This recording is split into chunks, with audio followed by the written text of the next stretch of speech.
You Can't Hold No Groove was the first time I ever heard Victor Wooten, and it really opened my eyes up to what was possible on the bass guitar. As a beginner bass player, I couldn't possibly fathom how he was getting all these different sounds, but as I advanced and got a bit more experience, I started to figure out exactly what he was doing. In the opening 3 seconds of this track, I counted 10 different techniques at play. So I thought it'd be cool to break down this 3 seconds of music, and I'll show you how I think it's done. And at the same time, I'm going to give you a few tips on how you can master some of these techniques. So the first technique we see here is just a regular old slap. So you hit the open D string with your thumb. Now you can go through the string or you can bounce off it. It really doesn't make much of a difference at this point. So when you're using the slap thumb technique, I like to do it around the sort of end of the neck. I feel the tone is best here, and you've also got something to rest against once you've gone through the string. Okay, then we've got our hammer on. I'm going to use the second finger on the left hand, and I'm going to hammer down onto the 3rd fret. You've got to do this with some velocity whilst still trying to stay relaxed, which is easier said than done. Next, with your first finger on your right hand, you pop the string. So to pop the string, you just need to get underneath it, and that pop really is just the string bouncing back and hitting the fretboard. So after the pop, you're going to be hammering on again. This is the same note as before. So from before you were hammering off the open string, this time it's just a hammer on from nowhere. So you might have to use a little bit more velocity here to get the volume as high as the last one. So the next technique on display here is the double thumb technique, which Victor Wooten is famous for using. So with the initial thumb hit, you're going to go through the string, and then you're going to come back with an upstroke. So it's on the open G string, which is probably the hardest one to do it on because you've got nothing to rest against as you come down. Okay, now we've got this might be the most difficult bit. So you've got a tapped double stop.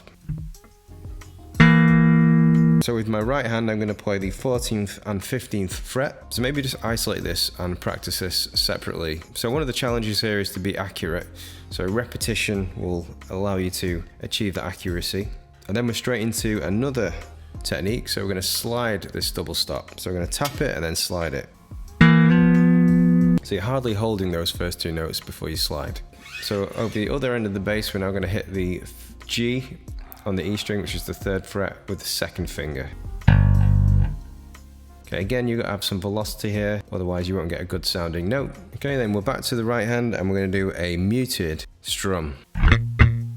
So with the left hand, you're going to just rest your fingers over the strings. You want multiple fingers over the strings. If you have one finger, you may hit a harmonic. So then you're going to go back to the G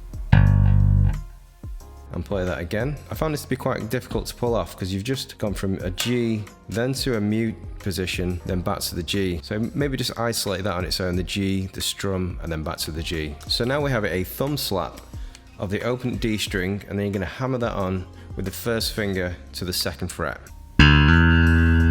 Straight away after you've done that, you're going to do a double stop pop. So we're going to keep that 2nd fret held down, and we're going to pop both the D and the G string. On the right hand, you're going to use your 1st and 2nd fingers to do that together.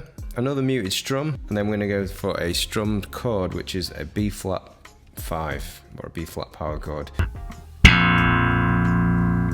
So that's the 1st fret on the A string and your 3rd fret on the D string. I'd probably recommend 1st and little finger to play this. It's quite a distance, so make it easy on yourself and use 1st and little finger. So practice all those little pieces until you mastered them, and then slowly put them together and play it at a very slow speed and build it up slowly, and then it should sound like this.